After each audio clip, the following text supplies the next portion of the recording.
안녕하십니까. 저는 저기 1호 연구반에서 지금 강의를 하고 있는 김훈오라고 합니다.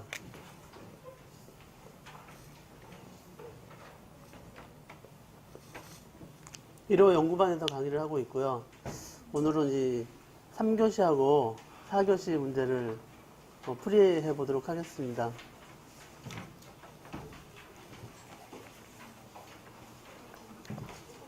시험이 좀 쉬운 것 같으면서도 좀 난해하고 그랬죠. 그래서 그래도 잘 푸셨으리라고 생각하고 한번 해보도록 하겠습니다. 먼저 3교시 1번을 보면은 이건 이제 실무가 조금 있으신 분이 좀 유리했을 것 같아요. 호스릴 소화전, 기존의 옥내 소화전을 호스릴로 바꿨을 때 그 문제점하고 대책을 쓰라고 그랬는데, 일단 가장 큰 저거는 이제 호스릴을 이제 보신 분도 계시겠지만은, 호스릴이 이 함 자체가 좀 커요. 실무에서 보셨을지 모르겠지만은, 함이, 그림이 되게 안 그려졌나? 대략 이렇게 소화전 함을 그리면은, 너무 못 그렸죠? 이 측면이 가장 큰 두께 차이가 나요. 일반 소화전하고 이 옥내 호스릴하고. 그래서 호스릴은 적어도 한 200mm 이상 폭을 확보를 해야 돼요. 그래서 저기서 이제 접혔다 폈다 하면서 호스를 당기죠. 그래서 크게 세 가지로 문제점을 한번 꼽아봤어요. 건축적인 문제점, 기계적인 문제점, 그 다음에 이제 전기적인 문제점, 이렇게 세 가지. 그래서 이제 지금 이 호스릴을 정확히 아셨으면은 어차피 기존에 있던 소화전함을 뜯고 이제 넣으려면 이제 벽체를 더 크게 해야 되고, 또 그 내화 구조가 손상되니까 강화를 해줘야 되고, 그 다음에 이제 그 기계적인 측면에서는 호스릴하고 가장 우리가 쉽게 호스릴하고, 그 다음에 이 옥내 소화전하고 구경이 다르잖아요. 구경이 다르니까 부차적 손실이 있을 것이고, 그 다음에 이제 그 전동기에서 손실이 많이 발생하니까 어쨌든 전동기 용량도 늘 것이고, 그런 여러 가지를 좀 썼으면 되지 않았을까 생각됩니다. 그래서 여기 답안에 보시면은 이렇게 건축적인 문제점, 이렇게 기계적인 문제점, 그래서 이렇게 전기적인 문제점, 이렇게 세 개적으로 크게 한번 해봤어요. 이렇게 쓰셨으면은 답이 좀 무난하지 않았나 생각됩니다.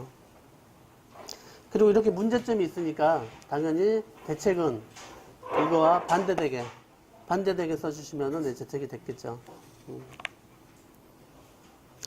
그래서 이 문제를 봤을 때 요즘에 그 화재가 많이 발생을 했는데 병원이나 노유자 시설에 발생을 많이 했잖아요.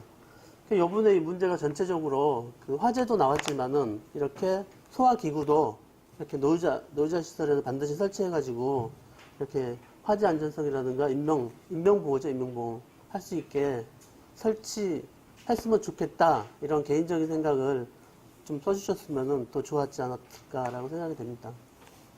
그리고 또 기본적으로 이 비전문가나 또 이 노약자들이 쓸 수 있으니까 혼자서로, 그래서 이거를 좀 그 방면으로 많이 써줬으면 좋았을 것 같아요. 그리고 이제 2번, 3번, 4번 문제는 이게 기본적으로 진짜 참 기본 문제죠. 우리가 항상 했던 거. 기본적으로 항상 했던 문제인데,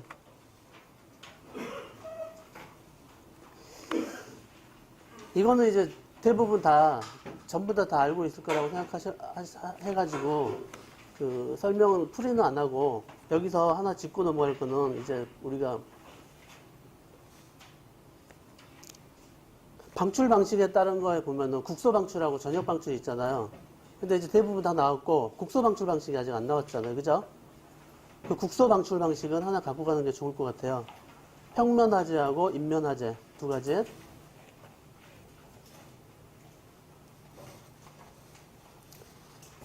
평면 화재는 대부분 B급이죠. 이 소화약제를 방출했을 때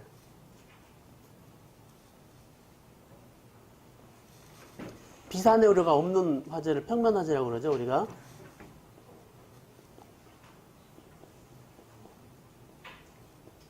이렇게. 그래서 얘는 이제 이쪽에 비산을 하기 때문에 평면 화재라고 그러고, 또 이제 인면 화재가 또 있죠, 인면 화재.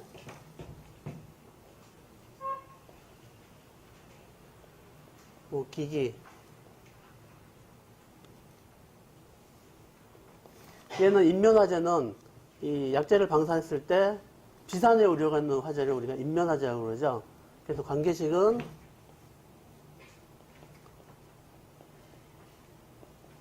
이렇게 면적 기준, 최적 기준이에요. 이렇게 이것만 기억하시고, 그 다음에 여기서 이거 방출계수. 방출계수 구할 때 CO2 같은 경우는 기본적으로 요게 이제 요 방출계수죠. 방출계수. 그리고 얘는 우리가 얘는 뭐죠? 할증계수. 그래서 할증계수. 고압식의 경우는 1.4, 저압식의 경우는 1.1 이렇게 해주는 거죠. 그래서 여기서 또 하나 갖고 갈 거는 이 방출계수 값이 벽체 비율에 따라서 다르잖아요. 그죠? 그거 하나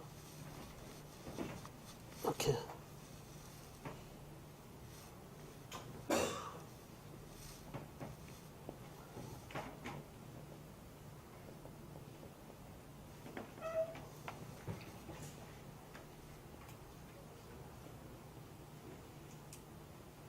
방출계수죠. 여기 이제 구획 비율이고, 여기가 100%일 때,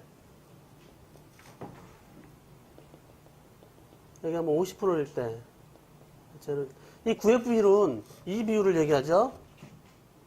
여기 이제 실제 설치된 벽이죠, 실제. 여기 기기에 0.6m 이내에 있는 벽들을 얘기하는 거죠, 실제적으로. 얘는 가상의 벽이고, 그래서 이게 8마 6. 이 비율에 따라서 이렇게 약재가 달라지죠. 구획이 100% 됐을 때, 아니, 100% 됐을 때는 약재량이 2%, 2kg, 2kg 세제곱미터만 방출하면 되고, 이 가상의 이 비율이, 그러니까 실제적으로 벽이 없을 때는 다 비산되니까 우리가 여기 8kg, 최대 8kg죠. 최소 요거까지만 좀 잘 정리하신 거 갖고 가셔야 될 것 같아요. 얘는 안 나왔으니까 아직. 그리고 얘는 국소 방출 방식. 요거는 꼭 잘 정리하셔가지고 가지고 가세요. 기본 문제 중에 또 하나니까. 그리고 또 3번도 기본 문제 중에 하나죠. 부식. 부식은 우리가 공부를 참 많이 했었고, 부식의 개념을 또 정확히 알고 있잖아요. 그래서 부식은 개념하고 이제 그 원리, 메커니즘 하나만 갖고 가시면은 나머지는 항상 암기했던 거 쓰면 되니까 그것만 우리가 이렇게 문제가 나왔어도 개념을 좀 갖고 가는 게 좋을 것 같아요. 개념. 부식이라는 것은 개념이 뭐라고 얘기해야 되죠? 부식은?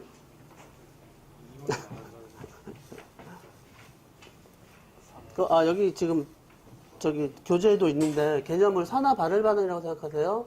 다른 책에도 많이 있죠?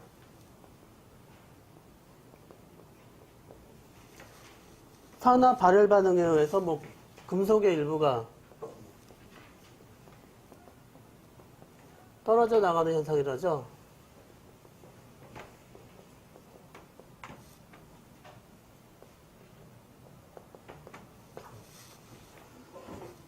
그리고 그래서 이 부식은 철은 항상 그 산화물이라잖아, 산화물, 그죠? 땅 속에 있던 산화물인데, 이 철을 꺼내서 우리가 이제 철을 쓰기 위해서 인위적으로 산소를 분리시키다 보니까 이 철이란 존재는 항상 산소와 결합하려는 그런 근본적인 속성이 있죠. 그래서 항상 산화 반응을 하고, 그 다음에 이제 금속체에서 떨어져 나가는 게 이제 부식이라고 생각하시면 되죠. 그래서 부식이 발생하기 위해서는 먼저 전이차가 발생을 해야 돼요. 전이차에 의해서 부식전류가 형성되고, 부식전류가 형성되면서 전자가 나가면서 이제 부식이 발생하는 거죠. 근본적인 그런 개념, 요거는 이제 지나갔지만 그래도 좀 알고 갔으면 좋겠어요.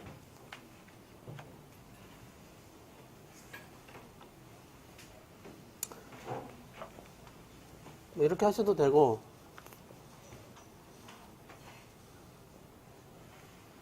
자, 이런 금속 간에 부식이 발생하기 위해서는 먼저 이 부분하고 이 부분, 또 다른 부분에 전이차가 발생해야 돼, 전이차. 전이차가 발생하니까 전류가 이동하는 거죠, 이렇게. 부식 전류. 전류가 이렇게 이동하겠죠, 이렇게. 전류가 이렇게 이동하니까 전자는 이제 반대도 이동하잖아요, 반대. 그래서 여기서 두 개의 전자를 버리죠, 이렇게, 철이. 그래서 여기서 버리면서 철이 양이온이 되는 거죠, 이렇게. 양이온. 양이온이 되고, 이 전자가 이 주변에 전해질 환경에서 이제 두 개,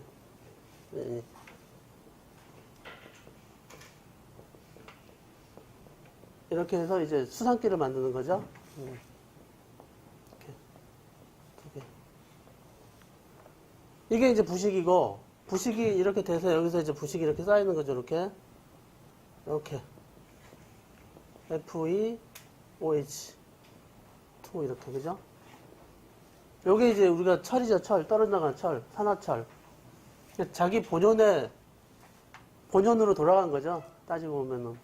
여기서 이제 방식은 요거죠, 요거. 산소와 만나는 것을 못하게 한다든가, 아니면은, 이렇게 나가는 전자를 공급해 주는 거. 그죠? 그 두 가지가 있죠.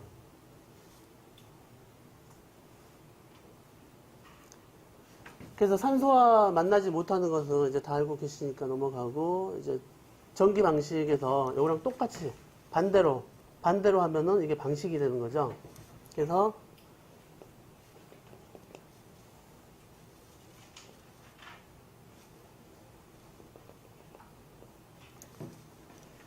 우리가 이온화 경향이 큰 물질, 작은 물질이 있는데 얘가 이온화 경향이 더 철보다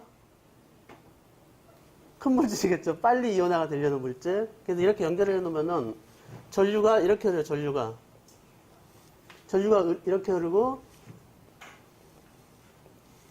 전자가 이렇게 전자를 공급해주는 거, 이렇게. 그래서 여기서 이렇게 나간 전자를 계속 공급해줌으로써 철이 산화 반응을 못하게 해주는 게 이제 전기 방식이죠. 그래서 기본적으로 이런 거는 딴 데다도 쓸 수 있으니까 꼭 이 정도 개념만 가지고 갔으면 좋겠어요. 나온 문제라도. 그리고 이 4번에 이제 감지기가 나왔는데, 일반 감지기하고 아날로그 감지기의 주요 특성을 비교하고 경계구역의 산정 방법에 대해서 설명하라고 그랬는데, 이것도 사실은 아주 기본 문제죠. 그죠?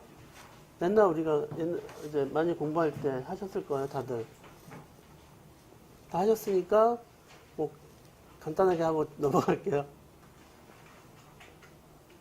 여기가 온이죠, 온. 이게 이제 일반 감지기일 때, 그죠? 온오프 감지기니까. 여기 감도겠죠, 감도. 감도? 설정값.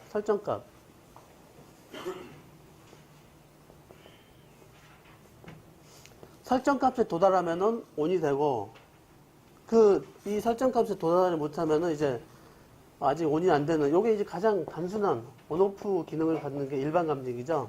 그래서 이 일반 감지기는 본인이 화재를 발신하는 거죠. 본인이 접점에 붙어가지고 수신기로 보내주는 것이고, 이제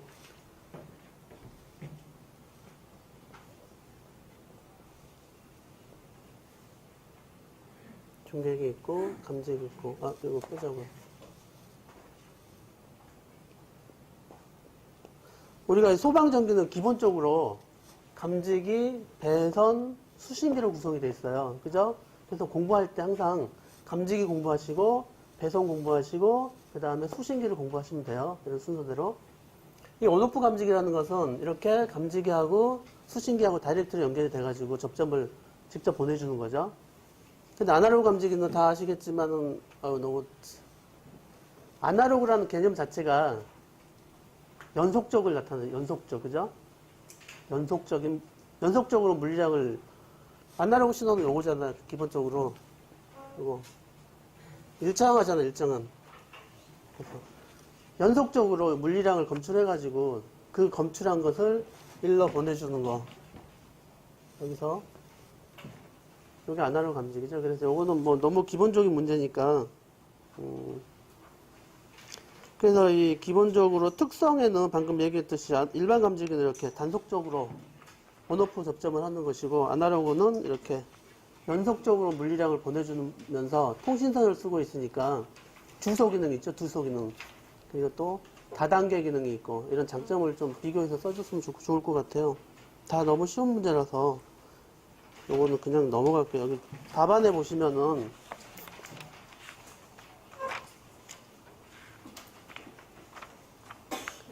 답안에 보시면 그 비교표 하나 있죠. 비교표. 종류, 동작 특성, 수신반 회로수, 시공 방법, 가격, 뭐 신호 전송, 경제성, 신뢰도 뭐 이런 여기서 비교표 하나만 가지고 있으면은 아날로그 감지기는 어느 정도 쓰실 수 있을 것 같아요. 다 알고 계실 것 같으니까. 그냥 이 정도만 하고 넘어갈게요. 그 다음에 5번 문제는 법규죠. 법규인데 이거 진짜 너무 쉽다고 해서 아니면 너무 오래전에 공부해가지고 다 버린 거잖아요. 그죠? 버린 건데 나왔는데 건축에서는 여러분들이 공부하실 때 가장 기본적으로 건축에서 우리 소방 건축에서 공부할 건 항상 방화, 피난, 연기 이렇게 공부를 하셔야 돼요. 방화라는 게 뭔가, 그 다음에 피난이 뭔지, 그 다음에 연기에 대해서 좀 정확히 이 개념을 정확히 잡고 있어야 돼요. 그래야 어떤 문제가 나와서 쓸 수 있게. 방화라는 것은 기본적으로 얘나 똑같죠? 다 건축에. 얘는 화재 안전성. 얘는 피난 안전성이죠, 뭐. 인명. 그래서 이런 문제가 나오면 항상 패시브, 액티브 이런 관점으로 해가지고 정리를 좀 하셔야 될 것 같아요. 이 건축에서는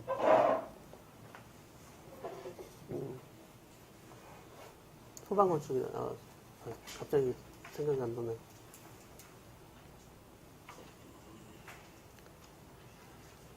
그래서 어쨌든 이 방화라는 것은 화재를 확산을 방지하는 거잖아요. 그래서 우리가 포스트 후레쉬 오보까지 화재를 이렇게 걷어가지고 이 화재가 확산되는 걸 방지하기 위해서 하는 것이 이제 방화구조죠.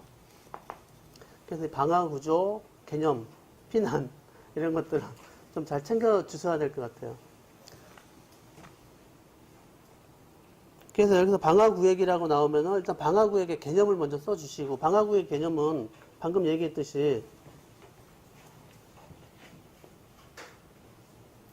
화재를 포스트 후레쉬 오버까지라고 그래야죠. 포스트 후레쉬 포스트.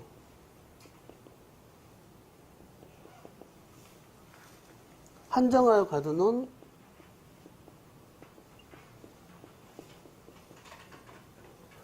패시브 시스템, 패시브 시스템.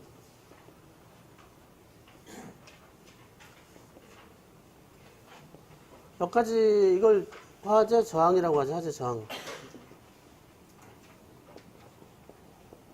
항상 저는 이렇게 방화구획의 개념을 이렇게 딱 항상 세팅을 해놨어요. 왜냐면은 방화구획이 나오면은 얘는 패시브 시스템으로서 화재 저항을 의미한다. 이렇게 개념을 잡아놓으면은 자연스럽게 얘는 구조체가 화재 저항이기 때문에 구조저항성, 차협성이 이렇게 나오잖아요. 그래서 항상 개념을 세팅을 하셔야 돼요. 방화구획이라는 개념을. 그리고 방화구획의 종류에는 이제 여기 교재에 보면은 한 8가지 제가 다 써놨거든요. 비교표 한번 보시면은 면적별, 층별, 갑종 방화문, 관통부, 방화댐퍼, 하향식 피난구, 그 다음에 틈새, 그리고 완화 기준까지 우리가 방화구획이라고 생각하시면 돼요. 그리고 내화구조라는 것은 이렇게 주요 구조부에 적용하는 게 내화구조죠. 주요 구조부.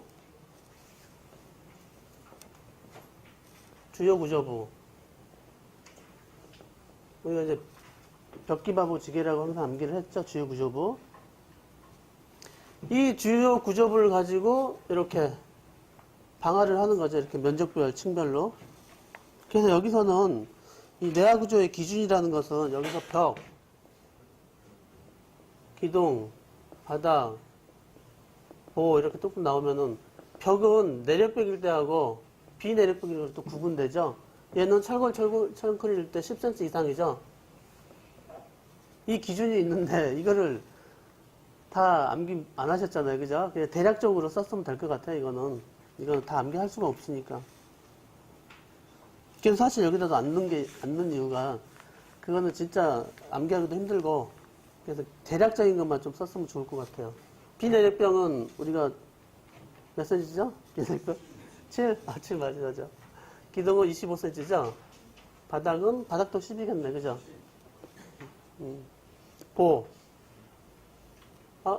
보가 25cm 이상이죠?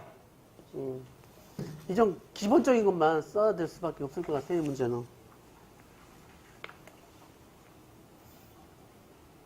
공부하실 때 어차피 이 방제 쪽, 건축 방제도 해야 되니까 기본적으로 방화, 그 다음에 피난, 연기는 꼭 정리를 하셔야 될 것 같아요. 어차피 기본 문제지만은 이렇게 허를 찌를 때도 있으니까 이럴 때를 대비해서.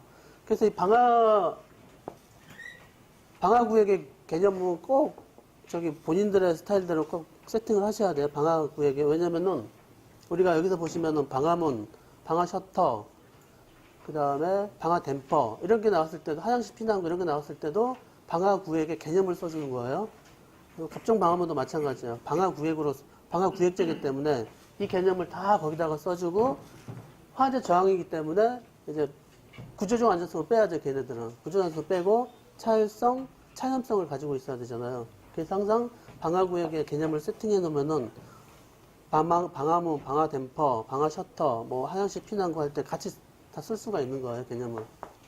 그래야 자연스럽게 쭉 나오니까 개념을 좀 정확히 좀 갖고 가셨으면 합니다.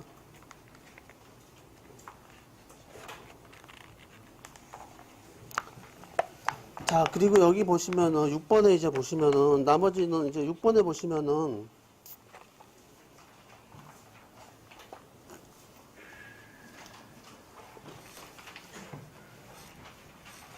6번 문제가 조금 어려웠죠. 근데 얘는 반 또는 3분의 2는 쓰셨을 것 같아요. 반이나 3분의 2. 정확성은 좀 떨어지지만 여기서 이제 구획실 화재, 네, 환기구가 있는 구획실 화재, 그 다음에 연기의 충진, 그 다음에 뭐 단계별로 그 연기나 공기의 유동을 설명하라고 그랬잖아요. 그러면은 일단 개념을 우리가 구획실 화재부터 정확히 이해하고 가야 되잖아요. 구획실 화재, 그죠? 여기가 이제 구획실 화재잖아요. 그죠? 여기가 발생하면은. 근데 여기는 지금 이렇게 환기구라고 있는 개구부가 있는 거예요. 화재가 발생하면은 네, 밀도 차이에 의해서 상승하겠죠. 그리고 여기서 이제 실리제트 플로우가 가장 먼저 이동하죠. 실리제트 플로우가 팽창. 그래서 이제 이거에 의해서 이제 연기가 계속 내려올 거 아니에요. 그죠? 연기가 계속 치솟아 올라가고. 이렇게 가면서 이렇게 계속 충진에 내려오는 게 구획실 화재 연기 특성이에요. 충진 특성. 근데 여기서는 이 환기구라고 표현했지만 사실은 개구부예요. 개구부에서 이제 연기가 어떻게 빠져나가는가를 보여주는 거예요. 근데 이 구획실 화재는 보십니다. 지금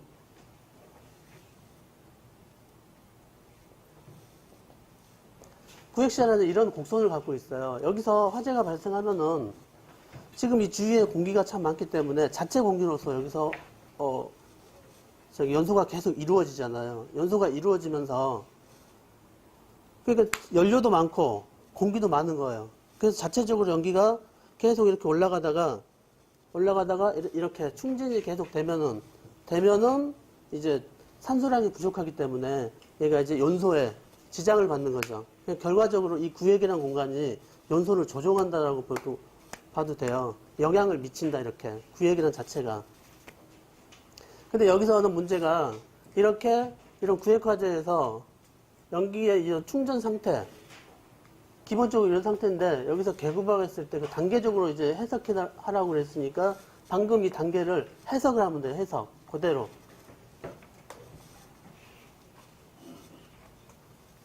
첫째 1단계죠. 1단계.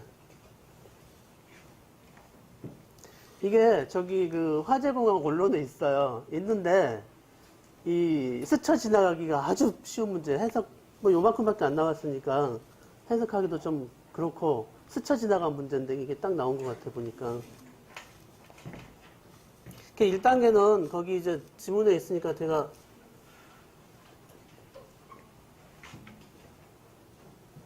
자 1단계를 보시면은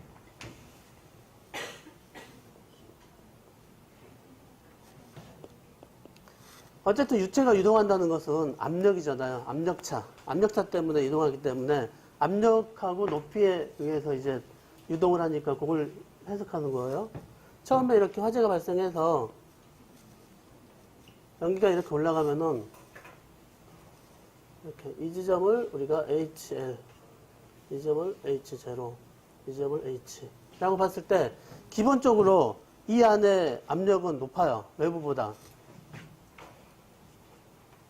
이렇게 압력이 높은 상태에서 시작해요. 왜냐면 여기가 이제 화재가 발생했으니까 연기가 올라가서 이 밑에 있는 밑에 있는 공기를 누르겠죠. 이렇게 누른 상태에서 이렇게 내려오다 보면 눌러져. 이렇게 이 지점에서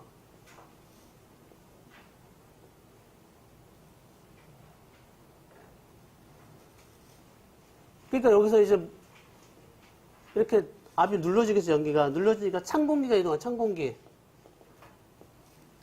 공기가 노출되는 게 이렇게 1단계가. 그러니까 이거는 이 충진 상태만 설명을 하는 거야. 충진 상태. 이 부분만 해석하는 게 이 부분, 후레시오버 전 부분만 해석하는 거예요. 이게 1단계 이렇게.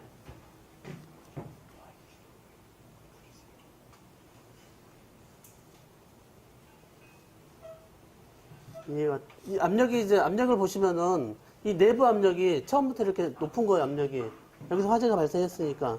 그리고 이 연기가 내려오면서 밑에 공기를 누르니까 이게 나가는 거예요. 이렇게 밑에 찬 공기가. 그 두 번째 단계는 이 연기가 이제 계속 더 내려오겠죠. 이렇게 여기까지. 이렇게. 기본적인 압력 부분은 아직까지 내부가 커요. 압력이. 컸을 때 얘가 이제 더 내려와. 이렇게. 더 내려오면 이 지점이 이제 HL이 되겠죠. 이 지점이 되면은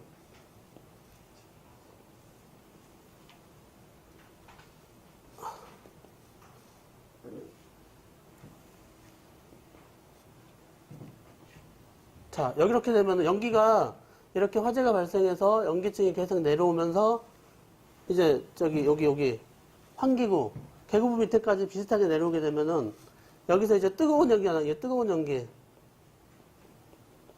공기도 나가고 또 이 밑에는 아직까지는 차가운 공기도 같이 나가는 거예요.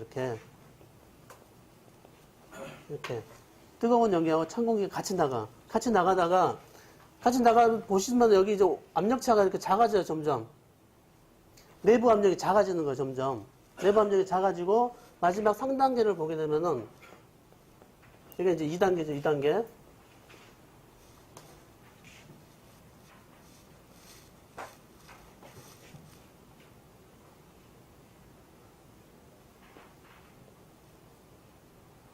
자, 얘가 여기서 지금 여기가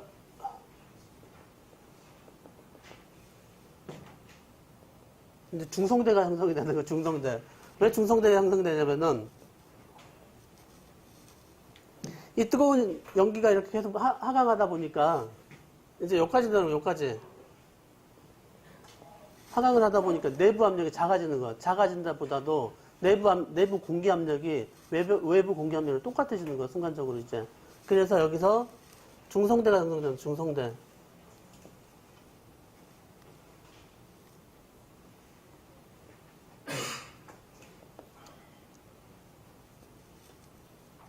중성대가 형성돼서 이 지점의 압력이 이렇게 해서 이렇게 여기가 연기 내려오는 부분 H 여기 이제 마이너스가 되는 거 이쪽 플러스 되고 그냥 요거를 우리가 우리 그림 그리듯이 하면은 이렇게 되는 거죠. 순간적으로 이제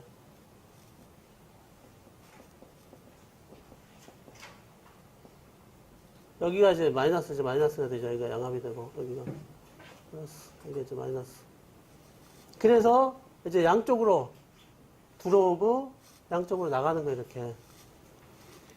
이게 이제 요 순간에 여기까지 중성대 형성될 때까지 이 충진 그러니까 문제가 충진이잖아. 충진 연기가 충진 딱 채워질 때까지의 그 공기 유동을 설명해 주는 거예요. 이 문제가 공기 유동. 그래서 이렇게 3단계로 이렇게 형성이 된다라고 나와 있더라고요. 답이. 처음에 좀 이야기가 좀 그런데 이걸 보시면은 내부에서 연기가 발생하니까 이 연기가 공기를 내려주니까 여기 압력이 높고 그게 점점 내려오니까 좀 더 높다가 이제 어느 순간 내려오면은 여기 압이나 저 밖에 압이나 똑같으니까 양방향으로 나가는 위로 나가고 밑으로 들어오고 그렇게 해서 중성대가 이렇게 형성되는 거예요. 근데 이 문제가 안 보면 못 풀잖아요. 그래서 되게 어려워요. 그래서 저는 개인적으로 이거는 책에 있는 거고 저는 개인적으로 예를 들어 이 문제가 나왔다면은 우리 많이 했던 거 있죠. 이 구획실화제 특성은 아까도 얘기했지만은 처음에는 연소 속도가 빠르고 열방출이 커요. 그래서 중성대가 내려가죠. 계급부가 있다면은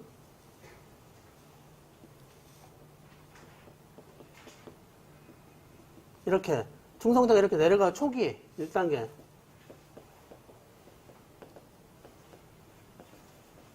화재 초기에 이렇게 중성대가 내려가죠. 열방출이 많으니까 연기가 많으니까 많이 내려가죠. 이렇게 그러다가 연소속 들어오는 초기에는 많이 나가죠. 이렇게 연기가 연소속도가 크니까 그러다가 들어오는 공기량이 작아지니까 이게 이제 작아지겠죠. 작아지면 연소속도도 작아지고 발열량도 작아지니까 중성대가 내려오는 거 이렇게.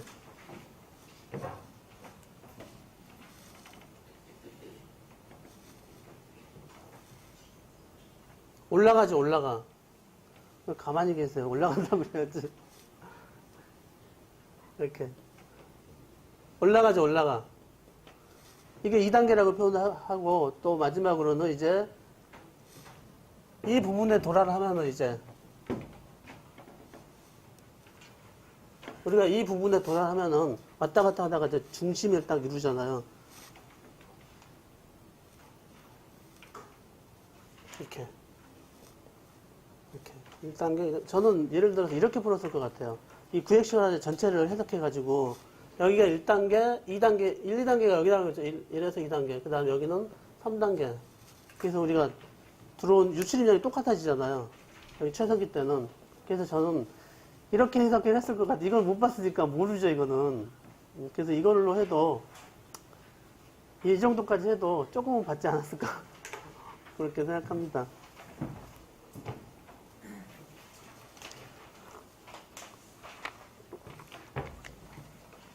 근데 여기서 이제 우리가 지나간 문제지만은 이 구획실화제 개념은 좀 정확히 이해를 해야 될 것 같아요. 왜냐면은 구획실화제라는 게 여기잖아요.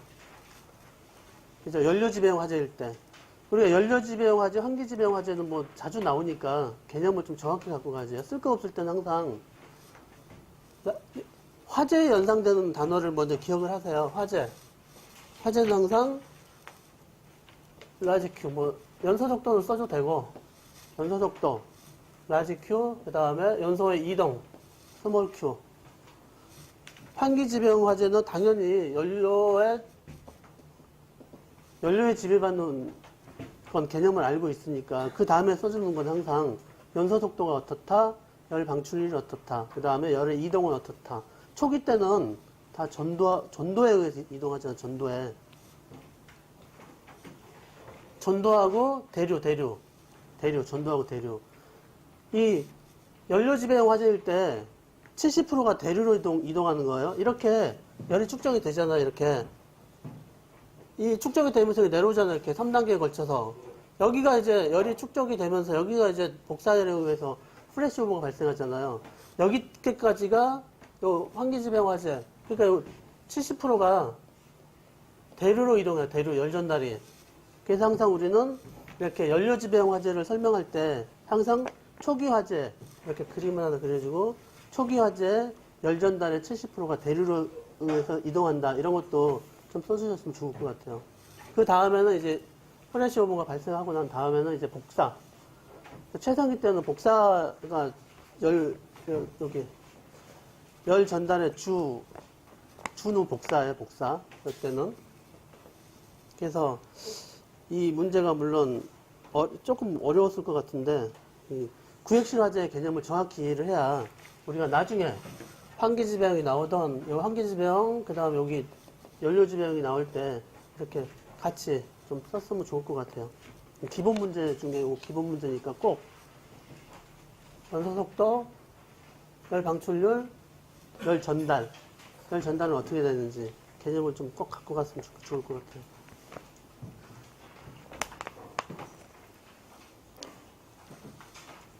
그리고 여기서 이제 중성대가 나왔는데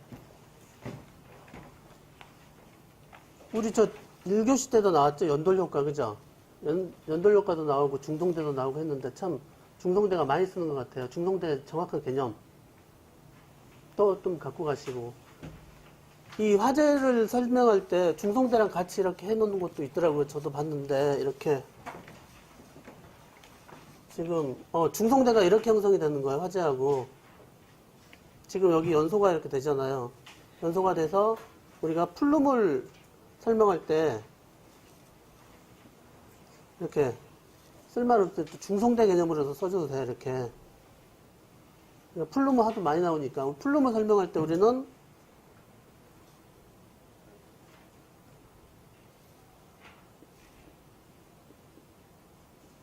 여기가 이제 우리가 플레임이라고 플레임 불꽃, 그죠? 여기가 플럼이죠, 플럼. 그 다음에 여기가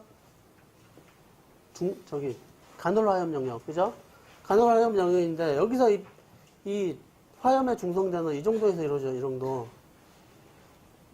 이게 이제 저기서 인터넷에서 저도 봤는데, 맞는 것 같아서 여러분들한테 설명해 드릴 거고 싶더라고요. 대략 비슷한 것 같아요, 이렇게. 보면은, 이 정도 선이잖아요. 그죠? 이렇게. 여기서는 공기가 유입이 되잖아요. 이렇게. 그죠? 여기서부터도 이제 팽창이 되잖아요. 팽창. 공기가. 그죠? 그래서 화염을 설명할 때도 중성대를 가지고 한다. 이런 것도 괜찮을 것 같아요. 25점 할 때.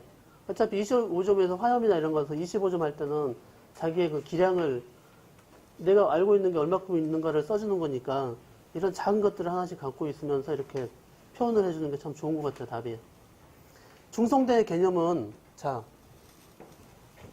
실내하고 실외, PS. 정압이 일정한 경계면이라고 그러죠. 정압이 일정한 경계면. 중성대의 개념을 그렇게 갖고 가세요.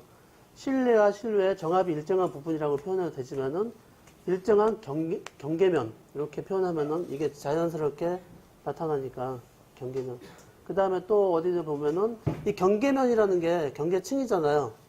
유체가 흐를 때 이거는 전단 응력에 의해서 발생하잖아요. 전단 응력. 그래서 뉴턴의 점선 법칙도 써주는 데도 있더라고요. 그러니까 점선 법칙.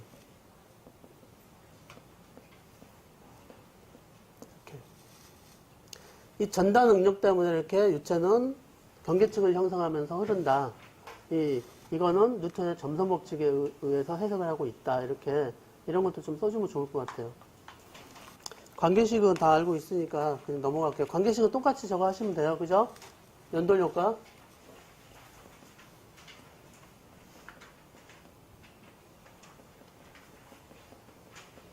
똑같이 관계식을 쓰면 되죠. 중성대 여기서 여기까지가 H니까, 그죠? 여기서 여기까지가 H죠? 여기서부터 여기까지가 H. 여기서부터 여기까지가 H. 그러니까, 이 중성대가 밑에 있으면 엄청난 속도로 나가니까 연소 속도가 빨라지죠. 화염 확산이 빠르고. 중성대가 올라감으로써 신선한 공기가 들어오니까 이제 연소 속도로 빨라지지만 소방관이 이제 이때 진입한다고 그러는데 신선한 공기를 마시면서 여기 중간 여기 H 부분 중성대는 이만큼만 하면 될 것 같아요. 우리 기술사 문제는 이렇게 하나하나 개념들을 좀 정확히 잡아가지고 이렇게 적용하는 거니까 이런 것도 사실은 답이 물론 이렇게 화재공학 언론에 정해져 있다지만은 우리가 그걸 다 못 보잖아요. 그죠? 그래서 구획 화재를 정확히 써주고 거기에 맞게 어느 정도 표현하면은 기본 점수는 받을 수 있으니까 꼭 답을 몰라도 돼요. 이 구획실 화재가 나왔고 연기 충진이 나왔으니까 구획실 화재만 정확히 이해하면은 어느 정도 잡아 쓸 수 있으니까 그런 걸 좀 하셔야 될 것 같아요. 기본적인 거.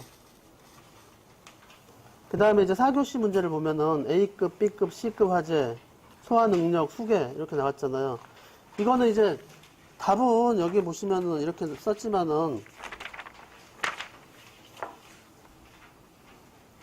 답은 이렇게 써있지만은 본인들의 기량껏 쓰시면 돼요. 이런 문제는 어차피 다 똑같잖아요. 수계니까 스프링클러, 옥내소화점, 물분무, 미분무, 포, 강화액 뭐 이렇게 자기 재량껏 맞춰서 쓰면 될 문제 같아요. 이런 거는. 그 다음에 이제 여기 삼중점하고 삼중선이 나왔죠. 이거 참 그전에도 이 수계 삼중점에 대해서 한번 나왔었잖아요. 이것도 뭐 별로 볼 거는 없는데 이게 자주 나오니까 기본적으로 온도 압력을 암기를 하셔야죠. 삼중점의 온도 압력. 그리고 이제 지나갔지만은 한번 살짝 보면은 이 표현을 할 때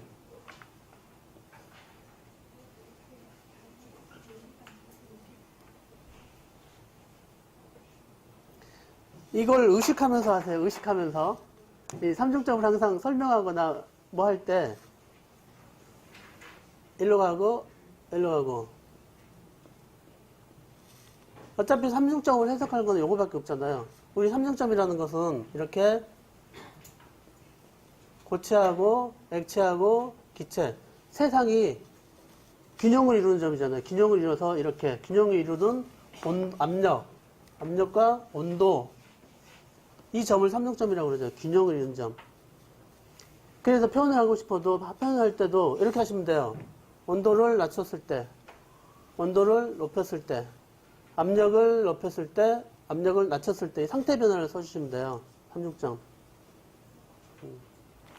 결과적으로 온도를 낮추면은 고체가 되고 온도를 높이면은 기체가 되고 그죠?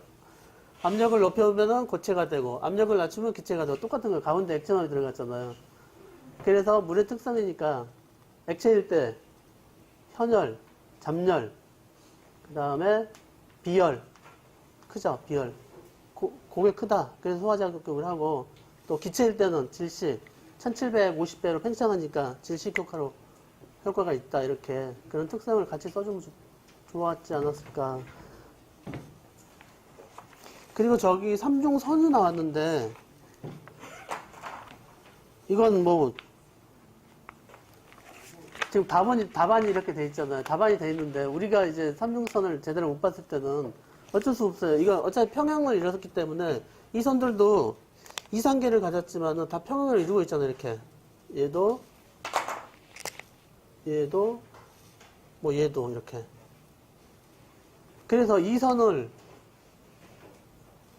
삼중선이다라고 표현해가도 될 것 같아요. 그렇게밖에 표현할 수가 없잖아요. 어떻게 우리가 봤을 때 이상계가 평형을 이루는 선이다 해가지고 얘 승화선이라고 표현해야 되나? 이거 잘 모르겠어요. 알아서 쓰세요. 잘. 그리고 얘는 얘가 이제 포화 액선. 얘가 포화 증기선. 얘네 둘이가 이렇게 만나는 데가 원래 이렇게 지금 우리가 표현을 하지만은 여기가 인계점이죠. 인계점인데 얘네 둘이가 만나는 점이 인계점이죠. 이게 원래 우리가 이제 여기를 인계점이라고 그래요, 인계점. 자, 다른 데서는 이렇게 표현을 해요, 인계점. 근데 우리는 이제 이 지점을 요만큼 이제 띄어서 해석을 하는데, 얘네가 만나는 점이 인계점이에요. 꼭지점이.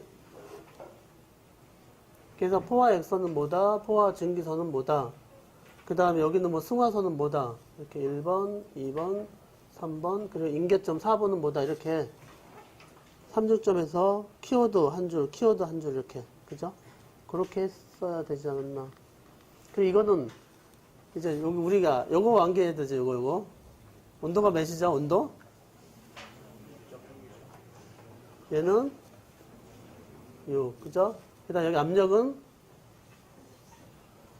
여기가 217, 318인가요?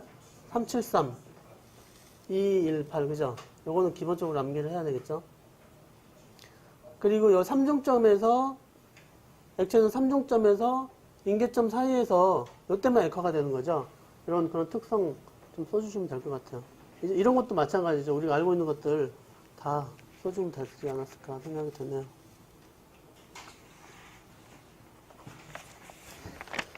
자, 그리고 이제 화재가 나왔어요. 화재가. 그죠? 주차장 화재 나왔죠. 주차장. 주차장 화재는 우리 하도 많이 했었죠?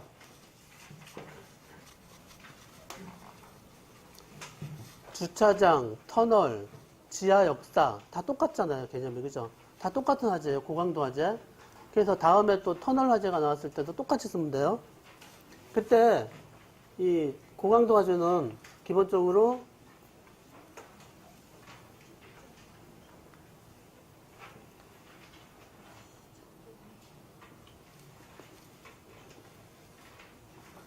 우리가 여기를 보편적으로 F, 프레시 오브 전이라고 하는데, 우리가 이제 건물 화재에서도 같이 이 도면을, 이걸 써도 돼요. 고강도 화재라는 것은 발열량은 크고, 방열이 적은 데죠, 방열. 이렇게 지하 주차장은 화재가 발생하면은 열이 나가는 데가 적잖아요. 그래서 고강도 화재라고 표현해요, 고강도 화재. 이 고강도 화재에 따라서 건축이 어떻다, 수계가 어떻다, 뭐 전기가 어떻다 이렇게 표현을 해주면 좋을 것 같아요. 그래서 이렇게 그 화재가 진행함에 따라 프레시오브는 안 돼도 어느 일정 시간이 되면은 이렇게 산소가 급격히 떨어지겠죠. 산소량이 급격히 떨어지고 온도가 이렇게 급격히 상승하겠죠. 이렇게 건물 할 때는 이렇게 프레시오브 해놓고 여기가 500에서 600 하시면 되고, 여기 최성기 때 화재는 이 곱하기 2 하면 되죠. 1000에서 1200 이렇게 하면 되죠. 최성기 때 화재. 근데 이제 그 지하층 같은데 고강도 화재일 때는 이 온도가 더 올라가요. 뭐 얼마까지 올라요?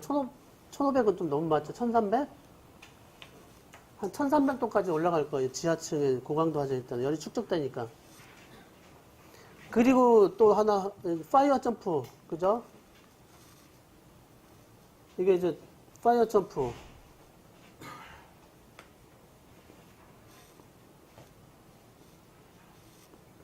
우리 이제 연기는 항상 이렇게 충전이 되니까, 축적이 되니까. 자, 여기서 이제부터 화재가 진행된 방향이라면은, 이거랑 똑같잖아요. 온도가 이렇게.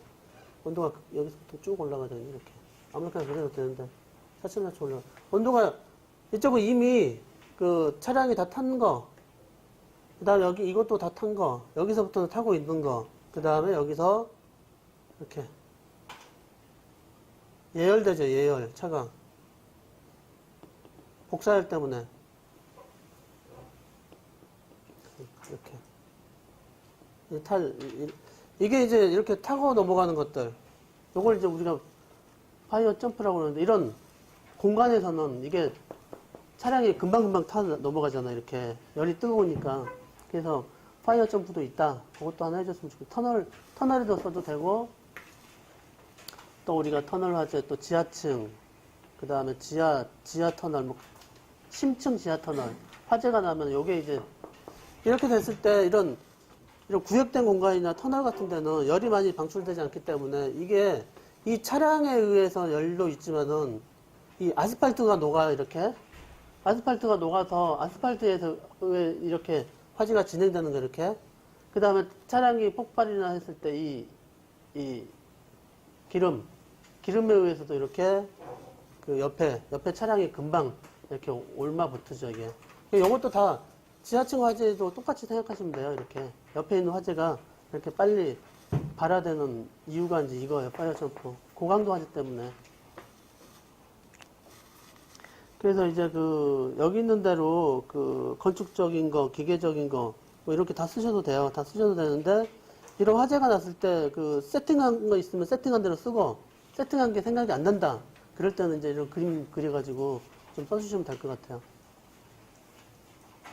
그리고 문제점을 얘기하려고 했는데, 문제점, 우리 설비 문제점, 가장 큰 문제점은, 가장 큰 거라고 표현하긴 그렇지만, 논문에 있던 거니까, 보시면 다 아시겠지만은, 살수밀도, 우리 대부분 지하주차장에는 저게 들어가 있어요. 준비작동식, 그죠? 준비작동식 들어가 있으니까, 살수밀도가 작아요, 그죠? 살수밀도. 우리가 원래 주차장은 살수밀도가 물분무일 때는 20이잖아요. 20인데 준비작동식일 때는 대략 얼마나 정도 돼? 7.5, 그죠? 이 정도밖에 안 되기 때문에 사실은 살수밀도가 작아요. 그래서 빨리 개방이 돼야 돼요, 빨리. 초기에 잡으려면은. 근데 문제점이 뭐냐면은 준비작동식은 저기 교차회로를 써요. 교차회로. 교차회로를 쓰고 교차회로. 교차회로를 쓰는데 이게 지금 주차장이다 보니까 고장률이 높아요. 고장률이 높고 또 준비작동식은 내부에 대기압이다 보니까 누수된 부분을 몰라. 그죠? 파손 부분을 모르니까 사실은 논문에 보면 작동하지 않는 스프링클러라고 나오잖아요. 작동하지 않는 스프링클러. 그래서 요것도 가장 큰 문제점 중에 하나 같아요. 살수밀도하고 작동되지 않는 스프링클러. 준비작동식. 그래서 미국 같은 데는 뭐 90% 정도가 습식이라고 한다. 습식. 우리나라는 주차장에 습식 위의 것이라고 나왔죠. 그죠? NFSC에. 근데 이제 이게 가장 확실한 것 같아요. 습식이.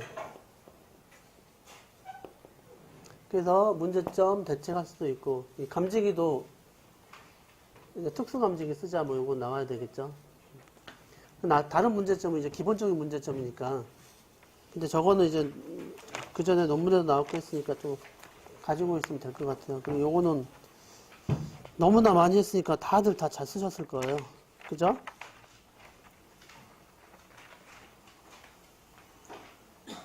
그 다음에 4-4번 보면은 송풍기. 이제 여기 이제 답을 보시면 이제 답이 다 나왔으니까. 이 이유를 보면은, 여기서 보면은 지금 비상전원 용량 산정 방법.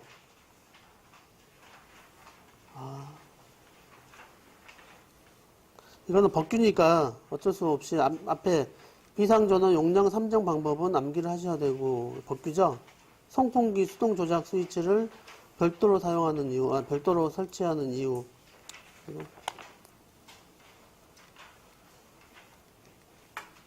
이거는 답이 이거니까, 답 보고 이거예요. 더 이상 뭐 설명해 드릴 것도 없을 것 같아요. 근데 이제 근본적으로 5개의 특정 소방 대상물이 연결됐으니까, 이렇게 지하로 연결되잖아요. 이렇게 요즘에는 대부분 많이 연결되잖아요. 이렇게 지하로 5개가 있다고 그러니까 이걸 전체 다 5개를 다 비상전원으로 잡을 수 없고, 이 5개 중에서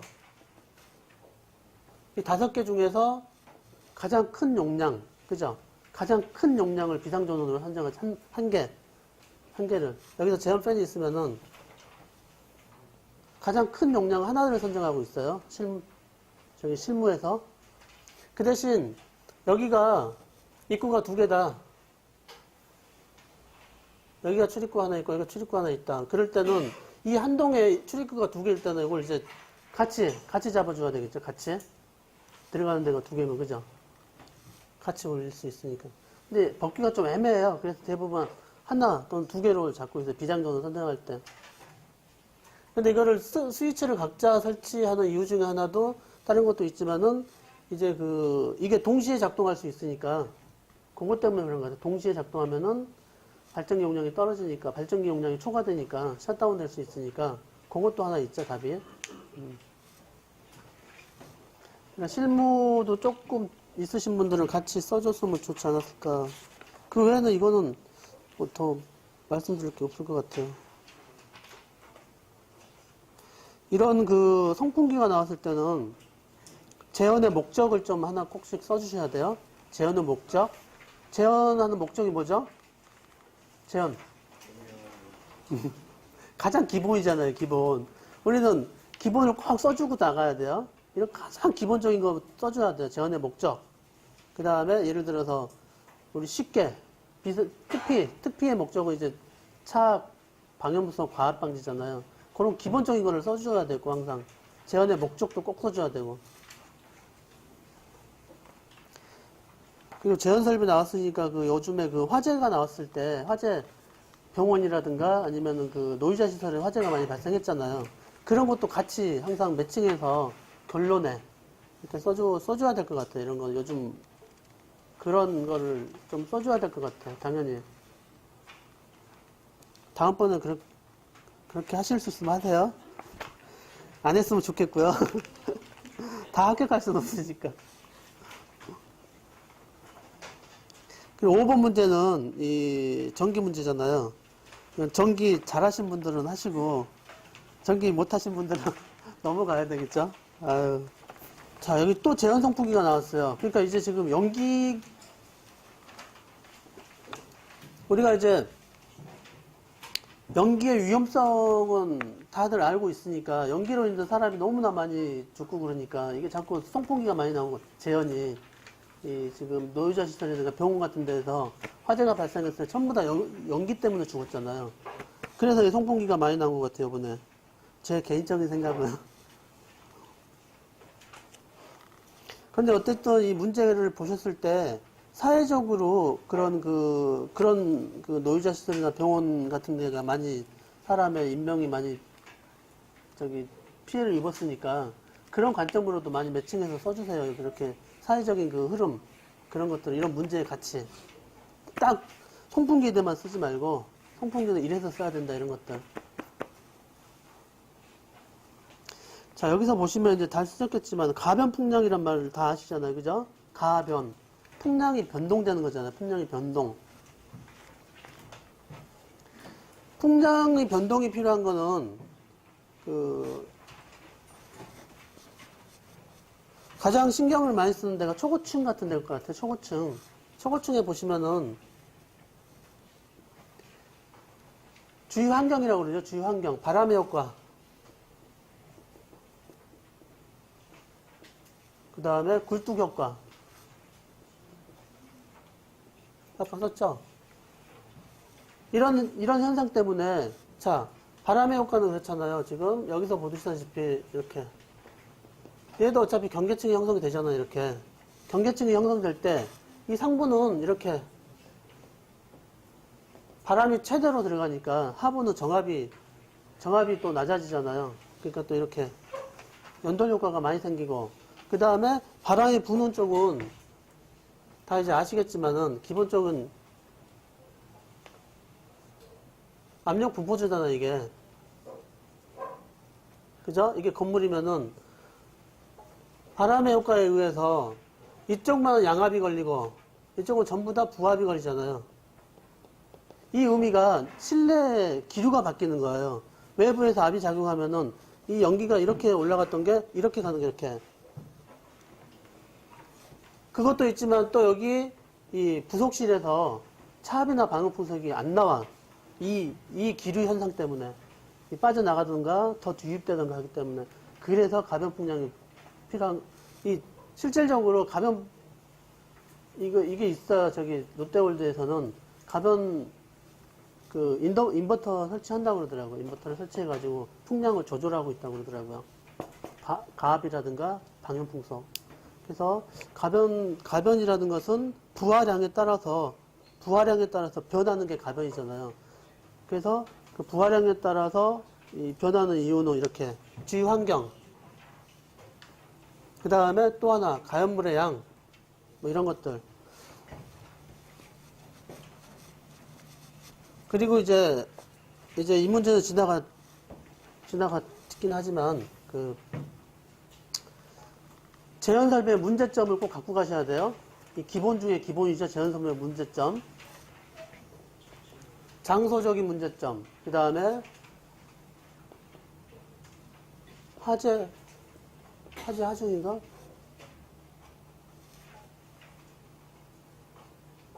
주위 환경.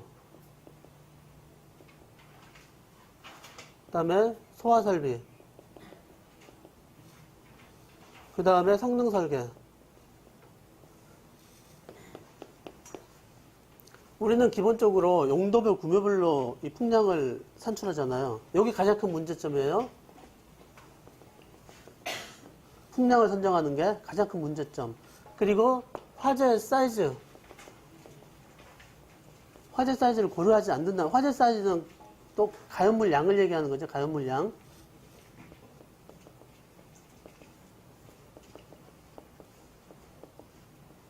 위험성. 그러니까 이 방어 공간에 가연 물량이 얼마큼 있고 얼마큼 위험한 물질이 있는 것을 고려하지 않고 이렇게 선정하는 게 가장 큰 문제점 중에 하나예요. 또 그리고 나서 방금 얘기한 주위 환경, 바람의 효과, 그 다음에 연돌 효과, 팽창, 뭐 다 쓰면 돼요. 우리 그 다음에 팽창, 그 다음에 H박도 있죠. 그 다음에 또 뭐 있죠. 이거 쭉 쓰시면 되고. 소화 설비는 이제 스프링클러라든가, 요거는 고려하고 있네. 그죠? 요거는 빼시던가, 쓸 거 있으면 더 쓰세요. 그래서 그걸 개선하기 위해서 이제 우리는, 이제는 성능 설계를 해야 된다. 이런 거. 그래서 이런 재현이 나왔을 때, 좀 답안이 부족하다. 그럴 때 항상 밑에다 문제점을 좀 쓰고, 개선하자. 이런 내용도 같이 써줘도 돼요. 다 재현하고 같이 연관된 문제니까. 그리고 여기서 보시면 이제 가변폭력 이유가 있고, 그 다음에 회전수 제어법이 이렇게 나왔잖아. 이거 저번에도 한번 나왔죠? 그죠? 그러니까 이제 재현 설비가 그만큼 중요하기 때문에 나오는 것 같아요. 재현이 너무 기본 문제면서도 많이 나오잖아, 이렇게, 그죠? 요 댐퍼 제어나 회전수 제어는,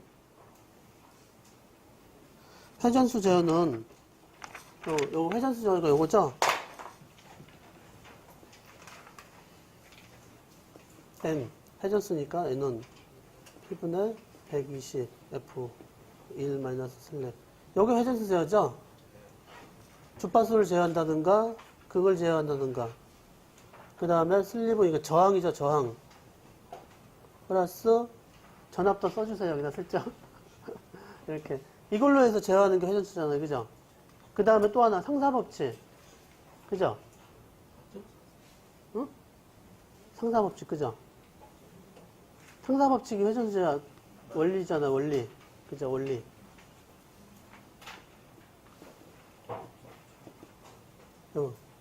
이거의 원리잖아요. 근본적인 원리가 상사법칙이잖아요. 회전수는 유량의 1승에 비례하고, 회전수는 요거의 자승에 비례하고, 회전수는 동력의 3승에 비례하잖아요. 1, 2, 3, 유황축 1, 2, 3. 요것도 이제 회전수 제어할 때는 같이 써주는 거예요.